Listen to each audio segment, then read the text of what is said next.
The sun was already hard against the courtyard stones as I waited outside the university office, my palms sticky against my jeans, jaw set stubborn against what I knew was coming. Inside, the soft echo of footsteps bounded off ancient tile and golden, bitter light filtered through the glass above the doors. I remember that I could see my own battered sneakers in a faint reflection, my laces bright white compared to the rest of me. The committee called me in eventually. I sat, knees tight together, facing the three of them, a stern woman with silver hair pulled into a bun so severe her face was practically pulled taut, a balding man who kept shifting a stack of papers in front of him, and a younger man, perhaps only 10 years older than me, who never lifted his eyes from his notebook. They didn't smile. The air between us tasted dry, tinged with the sour musk of old coffee. I set my dance portfolio on the table, hoping maybe it would do the speaking I couldn't.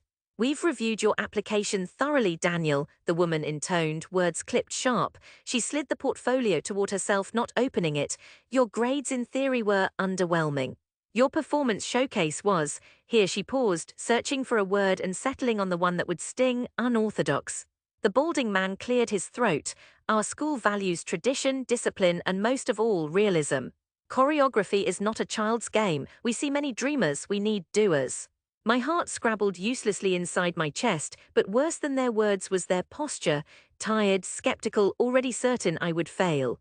The young man scrawled something without looking up. "You think I want to play games?" I asked, injecting strength into my voice even as it fluttered. "I have worked." "Our answer is no, Mr. Rosado," the woman said, crisp as a guillotine. "We wish you luck. You may reapply if you obtain further qualifications." There wasn't any room left to argue. I took my rejected portfolio, suddenly enormous and useless against my side, and left. The sound of the door closing behind me was final, ordinary, and all of Madrid kept moving as though my entire world had not just been sent tumbling. I told myself I wouldn't cry. Outside, the heat was sticky ballast to my shame. I told myself, don't let them see, don't let them know it hurt, but I knew that soon enough everyone would know and the real test would begin. Home was a second-floor walk-up cramped with noise and expectation. My mother waited in the kitchen, hands woven into her apron.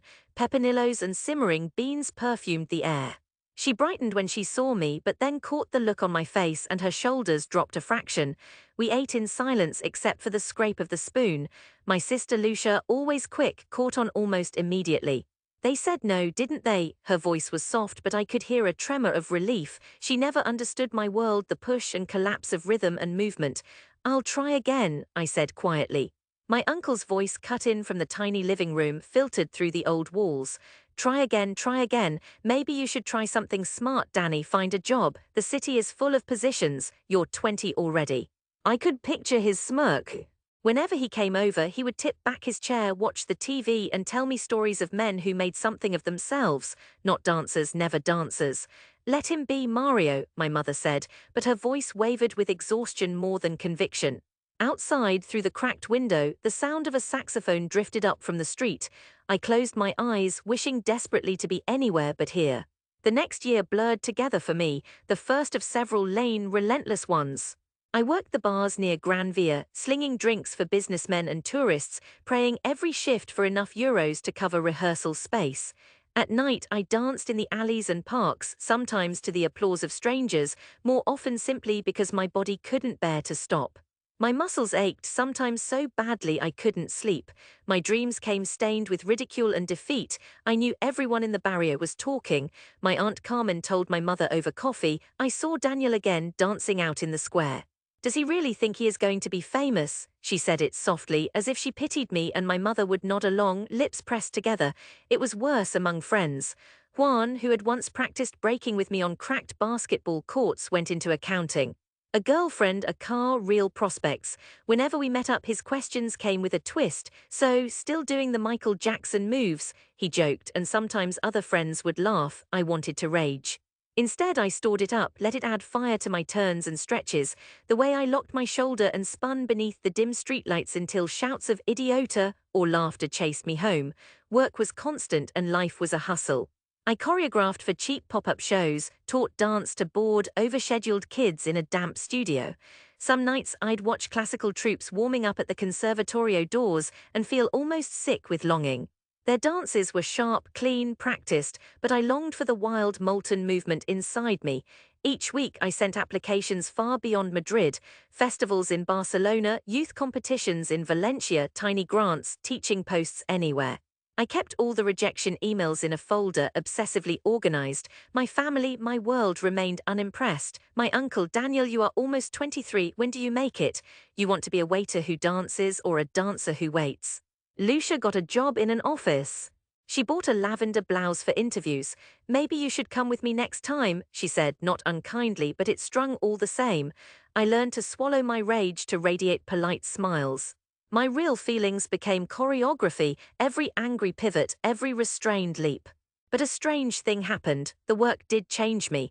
When I taught the Saturday morning community classes, a girl called Isabel, 9 years old, pink sneakers, missing one front tooth, followed my mimed moves with a seriousness that humbled me. At the end of every class, she'd wait for the others to go and then ask if I could show the turn again. I took gigs nobody respected. There was once a birthday party in a wealthy district where the adults in silk and linen barely gazed over their champagne glasses as I performed. Later, one old man pressed a glass of cava into my palm and murmured, "I saw you. I remember being hungry too." He winked and gave me €20 extra. And in the moments between jobs on late trains, under the sodium haze of streetlights, I danced. I improvised in empty plazas, phone camera propped on a bench, uploading clips to a channel nobody seemed to watch but me. Yet out there in that isolation, something new took root, not hope, not yet, but endurance. I watched the city pass me by, and I refused to yield to its indifference. It was a video submission that changed everything, if slowly.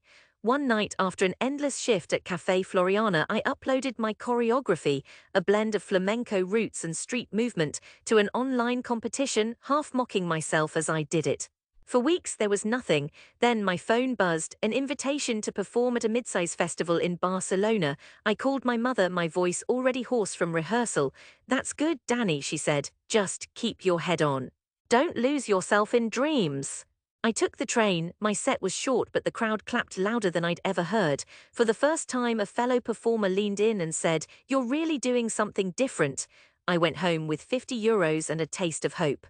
Others followed, invitations to guest coach, a message from a French troupe seeking a young choreographer with urban Spanish flair. More festivals, more faces in the crowd, more nights when my heart would pound, not with shame, but with possibility. My uncle still kept a running joke whenever we gathered for family meals. "Soon my nephew will be too famous to eat fabada with us," he'd say. Others smiled. Only my mother watched me closely, her eyes shadowed with worry. Still, I pressed forward. By the time I turned 25, Madrid was no kinder, but I had learned to make room for myself in its narrow streets. Though the university had refused me, heads started turning. I created my own work, hustled strangers for donations, racked up debt, and then paid it off with the next festival gig. Then 2 years ago, my choreography video went viral, not internet famous, but enough that suddenly arts managers and young dancers messaged me asking for workshops and collaborations. The phone didn't stop ringing for weeks. The breakthrough was quick after that. A celebrated choreographer, famed for his blend of classical and modern, came to one of my shows, and afterward he pressed my hand between both of his. "You remind me it's possible to be honest and brilliant. Don't let this city tell you otherwise." A Paris showcase, then workshops in New York. Then somehow I was back home, standing on the same street where I'd once danced alone, seeing my face on a poster for the Madrid Dance Festival. My show, mine, headliner. Dancers from New York, London, Paris lined up alongside me, and suddenly family who once half cringed at my ambition wanted to buy tickets, to shake hands with my friends, to be noticed in my audience. The return home was quieter than I imagined. The apartment was the same, though a new coat of paint spread across the lobby wall. I knocked and my mother opened the door. She cried, of course, and so did I. In the kitchen, my Uncle Mario watched me over the edge of the newspaper. "Back from making millions, bailerin'." "I'm home for the festival," I said. "I have tickets for everyone." Later, Lucia wrapped me in an awkward hug. "I saw the posters downtown," she whispered. "I told everyone." We gathered for dinner and the table was crowded, the food abundant, yet the air crackled with unsaid things. Pride laced with regret, memories of all the years I'd spent dismissed, all the phone calls gone unanswered. The morning of the show, I dressed early, breathless with the old familiar combination of terror and anticipation. The festival team sent a car, my family, my mother, Lucia, my uncle and aunt, even cousins piled in with me clutching their tickets. The theatre was a slab of pale stone and glass, high ceilings and velvet seats. I waited backstage, nerves scraping at my skin, while the audience filtered in. For the first time, people hunched in knots in the lobby, pointing at my name printed neatly among the headliners. I thought my family might slip in quietly, but no. I saw them ushered to the third row, my uncle's tie slightly askew, my mother perched on the edge of her seat as if the whole thing could collapse under her pride. Backstage, the dancers warmed up, bodies loose, faces serious. I went over choreo once more. My hands shook, but my mind was crystal clear. For years, I'd danced for everyone who said no, for every time I'd been made to feel foolish or naive. Now there would only be truth and movement, and the city where it all began. The lights dropped. The first notes of the music, a blend of palmas and modern beats, echoed. My dancers moved like shadows, precise and electric, every beat a conversation, every turn a defiant answer to the laughter and doubt I had carried for so long. When my turn came, I stepped into the light. The crowd vanished except for a pocket of faces, my mother back straight as a dancer herself, my uncle gaping for the first time in memory, Lucia holding back tears. The set opened with a gesture I'd invented on the street, left foot back, right hand flared high, chin defiant. The energy surged from my chest. For a moment I thought of the committee, the way their lips had curled, their hands pawed at my portfolio. I let the rage pour through my muscles. I restrained it, no wildness, nothing wasted. Every movement was calculated, a rebuke, a celebration, a testimony. 50 minutes later, the final note hit. For half a breath, there was nothing. Then, an explosion of applause, furious and desperate, like the city itself was trying to make up for years of silence. I stood there trembling, but not from fear. After, in the lobby, my uncle approached me, mouth open. He grasped my hand, the same hand he'd once mocked for holding nothing but empty dreams, and squeezed it so hard my knuckles ached. "I owe you an apology," he said quietly. "You showed us all, Danny. You did not just make it, you showed us all." Tears prickled behind my eyes, but I swallowed them. My mother took my head in her hands and pressed a kiss to my forehead. Lucia hugged me, whispering, "Forgive me for ever doubting." Outside, the city was cool, late spring, pale moon cutting through the glow of the street lamps. I walked the long route home through the plaza where I'd once danced while strangers laughed, the cracked sidewalk patched but still unmistakable. I thought of the years of hot afternoons, of silence, of laughter echoing in my wake, and felt them melt away just a little. I turned onto my street, music drifted through open windows, and for the first time in my life I moved like I belonged, my steps matching the pulse of Madrid. My family sat waiting, the long table creaking under the weight of dinner and celebration. My dreams, absurd and battered but alive, had found their place here, among the people who had loved me clumsily, sometimes jealously, but now unreservedly proud. Later that night, when everyone had left and the world was soft with memory, I stood in my old room. Both windows flung open wide. I heard the distant sound of dancers coming home, saw in the glass my own reflection, older, leaner, victorious. I stretched arms overhead, toes pointed, felt the tightness in my shoulders, and despite the years, let myself smile at all the world had done to make me strong. I didn't need to tell myself I'd made it. Madrid knew, and for the first time it danced with me.